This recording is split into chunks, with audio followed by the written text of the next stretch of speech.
പണ്ടൊരിക്കൽ സുലൈമാൻ സാറുള്ള കാലത്താന്ന് തോന്നുന്നു ഇതുപോലൊരു വിദ്വാൻ ഏതോ രാഷ്ട്രീയ പാർട്ടിയുടെ തെരഞ്ഞെടുപ്പ് ഫണ്ട് മൊത്തം അടിച്ചുകൊണ്ട് പോയതായി കേട്ടിട്ടുണ്ട്. എന്നിട്ട് പക്ഷെ അന്നത് കേസായില്ല, അതുകൊണ്ട് അന്വേഷണം ഉണ്ടായില്ല. അയാളെ പറ്റിയുള്ള വല്ല വിവരവും നമ്മുടെ റെക്കോർഡ്സിലുണ്ടോ? ഇല്ല സാർ. അതുപോലെ കസ്റ്റംസുകാരുടെ വേഷം ധരിച്ച് ഒരുത്തൻ കള്ളക്കടത്തുകാരെ പറ്റിച്ചതായും കേട്ടിട്ടുണ്ട്. പരാതിക്കാരില്ലാത്തതുകൊണ്ട് അതും കേസായില്ല. പരാതി ഇല്ലെങ്കിൽ ഇവിടെ അന്വേഷണം വേണ്ടല്ലോ.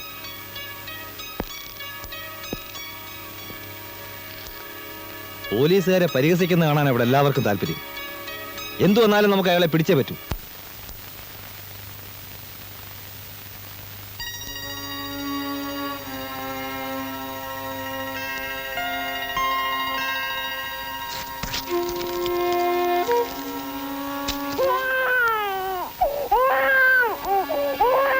രമണി, ഇതിനെ നിർത്തോണ്ട് പോകുന്നുണ്ടോ?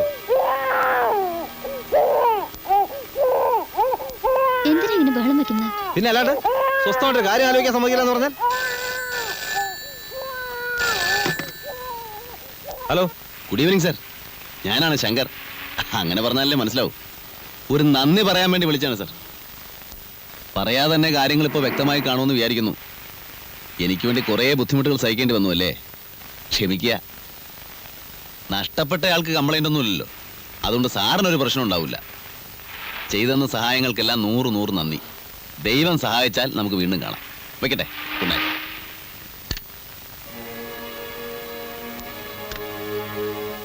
ആരാ വിളിച്ചത്? നീ ആ യൂണിഫോം എടുത്തു വെച്ചേ.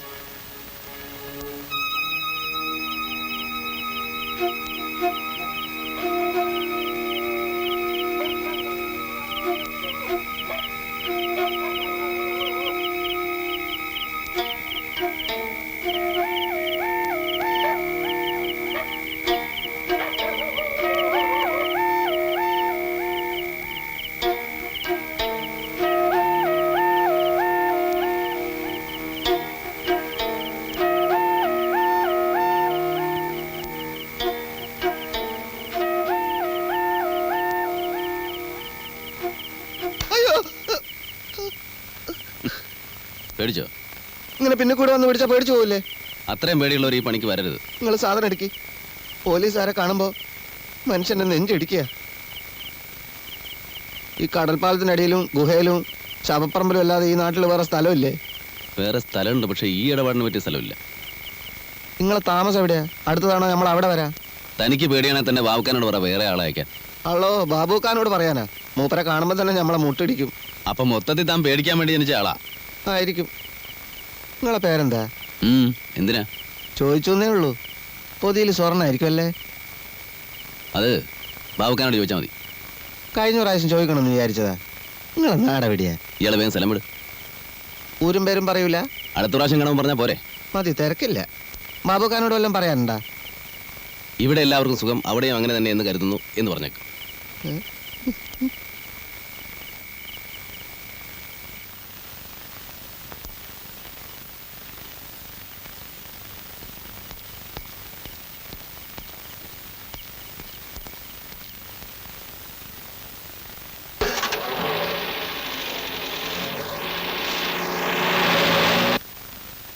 What happen to you mister Shekhar?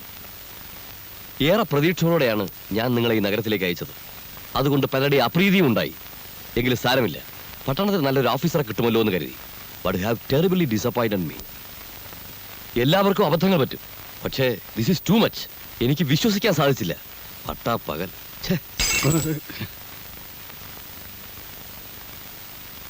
ഈ നാണക്കേട് ഒഴിവാക്കാൻ ഒറ്റ മാർഗമേ ഉള്ളൂ. അയാളെ എങ്ങനെയും കണ്ടുപിടിക്കുക. I repeat, at any cost, find him. That's all for the time being, gentlemen.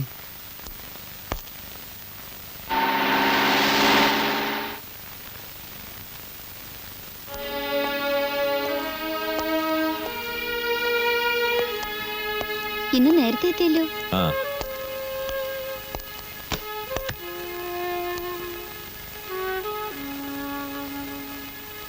എന്താ സുഖമില്ലേ? ഓ, ഒന്നുമില്ല. നീ ഒരു ചായ ഇട്.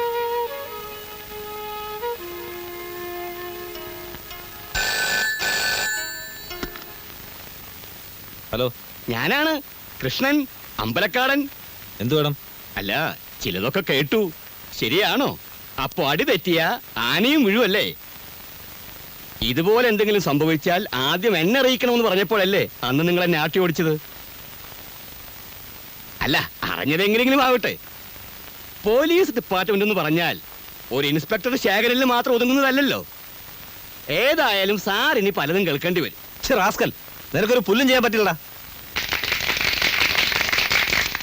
ഇനി എന്താണ് ആ സന്തോഷ വാർത്ത എന്ന് ഞാൻ പറയാം. നിങ്ങൾക്ക് വേണ്ടി ചിൽഡ്രൻസ് പാർക്ക് സംഭാവന ചെയ്ത അങ്കിള് തന്നെ ഒരു ചിൽഡ്രൻസ് ലൈബ്രറിയും ഒരു ഗെയിംസ് റൂമും നമുക്ക് നിർമ്മിച്ചു തരുന്നു. പണക്കാരായ പലരും സ്വന്തം സുഖസൗകര്യങ്ങൾ മാത്രം നോക്കുന്ന ഇക്കാലത്ത് അദ്ദേഹത്തെ പോലെയുള്ള നല്ല മനുഷ്യരെ നാം ആദരിക്കേണ്ടിയിരിക്കുന്നു.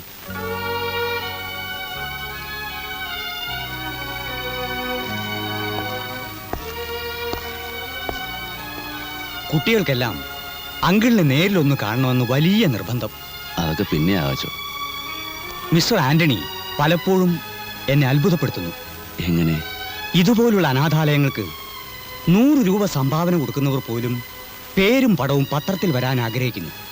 പക്ഷെ എത്രയോ സഹായങ്ങൾ ചെയ്യുന്ന ആന്റണി സ്വന്തം പേര് പുറത്തു പറയുവാൻ പോലും മടിക്കുന്നു. വലത് കൈ കൊടുക്കുന്നത് ഇടത് കൈ അറിയരുന്നല്ലേ അച്ചോ പ്രമാണം. പേരെടുക്കാൻ വേണ്ടിയാണെങ്കിൽ സഹായം എന്ന വാക്കിന് തന്നെ അർത്ഥം ഉണ്ടാവില്ലല്ലോ. ശരിയാണ്. ഞാൻ മറ്റേ കർത്താവിന്റെ അനുഗ്രഹം എപ്പോഴും മോനുണ്ടായിരിക്കും.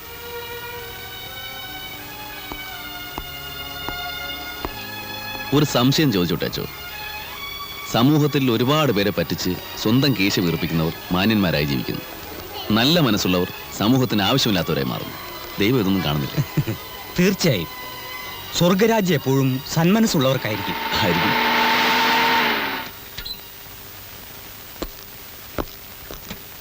എന്താ പോലീസ് ഇവിടെ? എവിടെയെങ്കിലും കുട്ടികൾ നഷ്ടപ്പെട്ടിട്ടുണ്ടാവും. ഉം. അവരെ അന്വേഷിച്ചു വന്നതായിരിക്കും. ആ ശരി, ഞാൻ വരട്ടെ. ഈശോമിശിഹായെ സ്തുതിയായിരിക്കട്ടെ. ഇപ്പോഴും എപ്പോഴും സ്തുതിയായിരിക്കട്ടെ.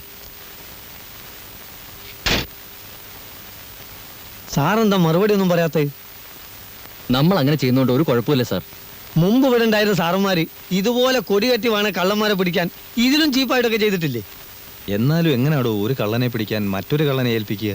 ഹ, ജോസ് കള്ളനല്ല, കേടിയാ. കള്ളനായാലും കേടിയായാലും നമുക്ക് കഴിവില്ലാത്തോണ്ടാണെന്ന് വരില്ലേ? ആ, അത് വരും. ഇതൊക്കെ ആരറിയാനാ സാർ? അവൻ എവിടെയാണെന്ന് ജോസ് കണ്ടുപിടിക്കട്ടെ. സ്ഥലം മനസ്സിലാക്കിയാ നമുക്ക് തന്നെ ചെന്നവനെ പൂട്ടാലോ. പേര് നമുക്ക് കിട്ടുകയും ചെയ്യും. അയ്യോ സാറേ, അയാളെ ഞാൻ എങ്ങനെ അറിയാനാ? തന്നെയുമല്ല, കുറച്ചു നാളായിട്ട് ഞാൻ പുറത്തോട്ടെങ്ങും പോകാറില്ല. സംശയം ഉണ്ടെങ്കിൽ ആരോട് വേണമെങ്കിലും ചോദിച്ചു നോക്കിയാട്ടെ. ആ, നീങ്ങി വന്നേ പറയട്ടെ. രാവിലെ തന്നെ ഉണ്ടല്ലോടോ. കൂടെ വന്നിരിക്കാൻ ആരാന്നറിയോ? അറിയാമേ, അതാണ് ഞാൻ 10 ഒതുക്കി മാളത്തിൽ തന്നെ കൂടിയത്. ആദ്യത്തെ റൗണ്ടിൽ തന്നെ നെന്നും കൂട്ടിനും പൊക്കാനാണ് എന്നോട് പറഞ്ഞിട്ടുള്ളത്. ഞാൻ ഒരുത്തൻ ഇടപെട്ടുകൊണ്ടാ നീ ഇവിടെ കഴിഞ്ഞുകൂടി പോണേ. അതെനിക്ക് അറിയാം സാർ. സാറ് കുറച്ചധികം കാലം ഇവിടെ ഉണ്ടാവും. അതുവരെ നിനക്ക് ഇവിടെ അടങ്ങി ഒതുങ്ങി ജീവിക്കാൻ പറ്റുമോ? അത് പിന്നെ പറ്റില്ല. അപ്പൊ അതുകൊണ്ട് നിന്റെ ഭാഗത്ത് നിന്ന് അദ്ദേഹത്തിന് കൂടി ഗുണകരമായ രീതിയിൽ എന്തെങ്കിലും നീക്കങ്ങൾ ഉണ്ടാവണം. ഭാവിയിൽ നിനക്കും അത് എഫക്ട് ചെയ്യും. അതുകൊണ്ട് ഏത് മാളത്തിലുണ്ടായാലും അവനെ പുകച്ച് പുറത്തിയായിരിക്കണം. അത് നിനക്കേ പറ്റൂ. അത് ഞാൻ ശ്രമിച്ചു നോക്കാം. നോക്കിയാ പോരാ, നടത്തണം. എന്റെ പൊന്നു ജോസേ, നീ ഈ പോലീസിന്റെ ചാരപ്പണിക്കൊന്നും നിൽക്കണ്ട. കള്ളൻ ഏതായാലും നമ്മുടെയൊക്കെ വകുപ്പൊന്നാ. ഇൻസ്പെക്ടർമാര് മാറി മാറി വരും. പക്ഷെ നമ്മൾ ഈ തൊഴിലും കൊണ്ട് ജീവിക്കേണ്ടവരാ. തന്നെയുമല്ല, അവരൊക്കെ വലിയ വലിയ നിലയെ കക്കുന്നവരാ. അവരെവിടെ, നമ്മളെവിടെ? അയാൾ ആരാണെന്ന് അറിഞ്ഞാൽ മതി. ബാക്കി കാര്യമെല്ലാം ഞാൻ ഏറ്റു. അങ്ങനെ നമ്മളെക്കാൾ വലിയവനായിട്ട് ഇവിടെ ആരും വലസണ്ട. ചിലപ്പോ നമ്മുടെ തുരപ്പം വാസുമായിരിക്കും ഇനി. അവനിപ്പം വീരിലല്ലേ? ജോസ് പറഞ്ഞ രൂപം ഭാവം വെച്ച് നോക്കുമ്പോ തോമസ് ആവാനാ വഴി. നിനക്ക് വല്ല ഭ്രാന്തുണ്ടോടാ? അവൻ ഈ തൊഴിലെല്ലാം നിർത്തി കല്യാണം എല്ലാം കഴിച്ച് പോണ്ടിച്ചേരില്ല. നമ്മുടെ ചീങ്കണ്ണി അന്തോ ജയിലിൽ നിന്ന് ഇറങ്ങിയത് കേട്ടു. ഇനിയിപ്പോ അവനായിരിക്കുമോ? അവരെല്ലാം നമ്മുടെ പോലീസുകാർക്ക് നന്നായിട്ട് അറിയാം. അവരാരും ആകാൻ വഴിയില്ല. അതും ശരിയാ. അപ്പൊ ആള് തീർച്ചയായിട്ടും വരുത്തനായിരിക്കും. വല്ല ബോംബെന്നോ കൽക്കട്ടയെന്നോ. എന്തായാലും ഞാൻ റെയിൽവേ സ്റ്റേഷൻ വരെ ഒന്ന് പോവാം. അവിടെ ആർക്കെങ്കിലും എന്തെങ്കിലും അറിയാവോ നോക്കാം. ജമാലേ, പോയ് അവിടെ നിന്നേടാ. നിന്നെ ഞാൻ ഇത് എവിടൊക്കെ തിരക്കി. നിന്റെ ഉമ്മാടി ചോദിച്ചപ്പോ നീ മാർക്കറ്റിൽ പോയിരിക്കാന്ന് പറഞ്ഞു. മാർക്കറ്റ് മുഴുവൻ മഷിയിട്ട് നോക്കി നിന്നെ കണ്ടില്ലല്ലോ. മാർക്കറ്റിൽ ഞാൻ നേരെ റേഷൻ പടിയിൽ പോയി. നിങ്ങൾ എവിടെയാ? എന്നെ മനസ്സിലായില്ല? ഇല്ല. ശരി, ബാ പറയാം. നിന്റെ ബാബുക്കയുടെ വീട്ടിൽ വെച്ച് നീ എന്നെ കണ്ടിട്ടില്ല? ഇല്ല. ആ, എന്നാ ബാബുക്കോട് പിന്നെ ചോദിച്ചാൽ മതി ഈ ജോസ് ആരാണെന്ന്. അപ്പം മൂപ്പര് പറയും ഞങ്ങള് ബടാ ബടാ ദോസ്തുക്കളാ. ഇപ്പൊ മനസ്സിലായോ? ഇല്ല. ബാബുക്കയാ പറഞ്ഞത് ജമാലിനോട് ചോദിച്ചാൽ എല്ലാ കാര്യങ്ങളും അറിയാവുന്നു. പുതിയൊരു പുള്ളി ഇറങ്ങിയിട്ടുണ്ടല്ലോ സിറ്റിയിൽ. അവനെ കൊണ്ടൊരു കാര്യം സാധിച്ചെടുക്കാനാ. അല്ല, 19,000 രൂപ അവന് കൊടുക്കും. അതുകൊണ്ട് നിനക്കും ചില ഗുണങ്ങളൊക്കെ ഉണ്ടാവുന്ന കൂട്ടിക്കോ. എങ്ങനെ ആളെ ഒന്ന് കാണുക? നിങ്ങൾ ആരെ പറ്റിയാ പറയുന്നത്? എടോ, എല്ലാ കാര്യങ്ങളും ബാബുക്ക് എന്നോട് പറഞ്ഞിട്ടുണ്ട്. നിനക്കറിഞ്ഞൂടെ ബാബുക്കായിട്ട് ഇടപാടുള്ള ആ പുതിയ പുള്ളിയെ? നീയല്ലേ ഇടനിലക്കാരൻ. നിങ്ങൾ ആരാ? ഇമാതിരി കാര്യം നിങ്ങൾ എന്നോട് പറയണ്ടാട്ടാ. ചേട്ടാ, ഇവനെന്ത് മനുഷ്യൻ. പോട്ടെ. നിക്കടോ. സൂറയുടെ കുട്ടികൾ വിശന്ന് കരയുന്നുണ്ടാവും. ഈ അരി എത്തിയിട്ട് വേണം. ഈ പുള്ളിയെ നിനക്കറിയാമെന്ന് എനിക്ക് വളരെ നന്നായിട്ട് അറിയാം. പറയടാ, അവനെവിടെ കിട്ടും? ഞമ്മക്കറിയില്ല. ബാബുക്കാനോട് തന്നെ ചെന്ന് ചോദിക്ക്. ബാബുക്ക പറയുന്ന പണി ചെയ്യാന്നല്ലാതെ മൂപ്പര് തന്നെ പറഞ്ഞിട്ടുണ്ട് മൂപ്പരുടെ ഭാര്യയോട് പോലും ഒരൊറ്റ അക്ഷരം മിണ്ടാൻ പാടില്ലെന്ന്. പോയിക്കോട്ടെ. നിക്കടാ അവിടെ. ദാ അവിടെ നിൽക്കാൻ. നീ പറയത്തില്ല അല്ലേ?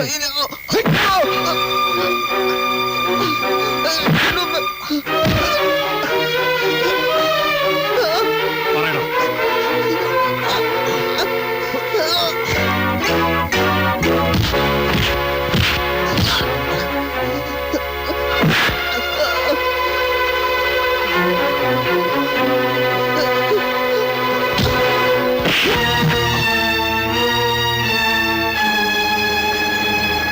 ആരെയാടാ നിനക്ക് കാണേണ്ടത്? എന്നെയാണോ? ഉം?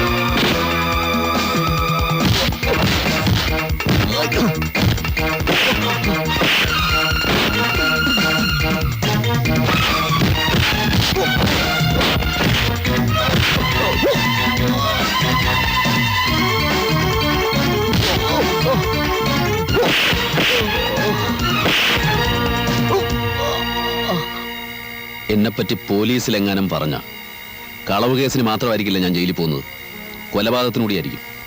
നിന്നെ കൊന്നിട്ട്.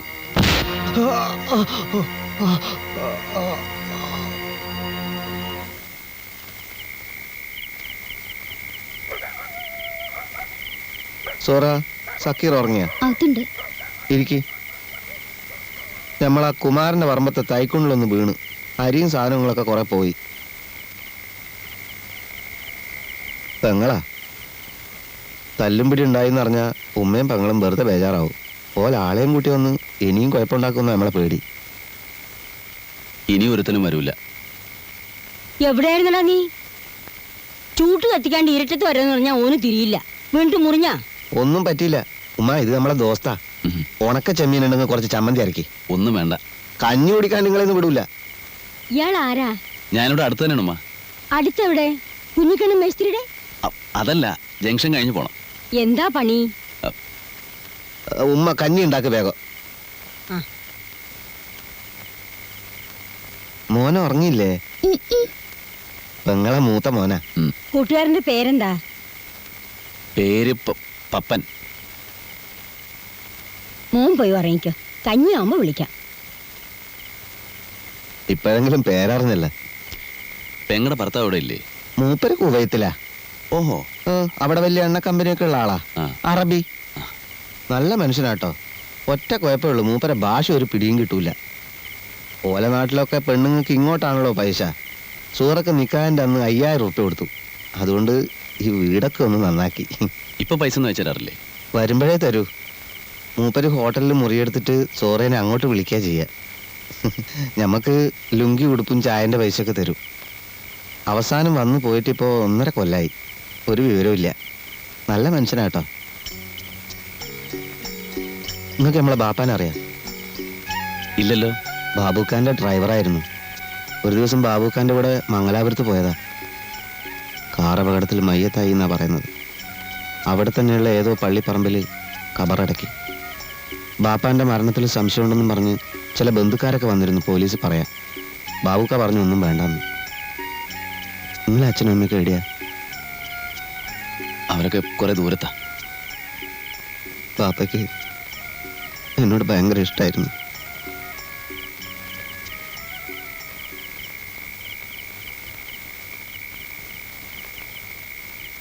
അയ്യോ, ഇതെന്താ പറ്റി? ഒന്നുമില്ല, പിടിവലി പറ്റിയതായിരിക്കും. ഇവിടെ പുരട്ടാൻ മരുന്നൊന്നുമില്ലല്ലോ. സാരമില്ല, ഞാൻ പോകുന്ന വഴിക്ക് ഏതെങ്കിലും ഹോസ്പിറ്റലിൽ കയറി ഡ്രസ് വെച്ചോളാം.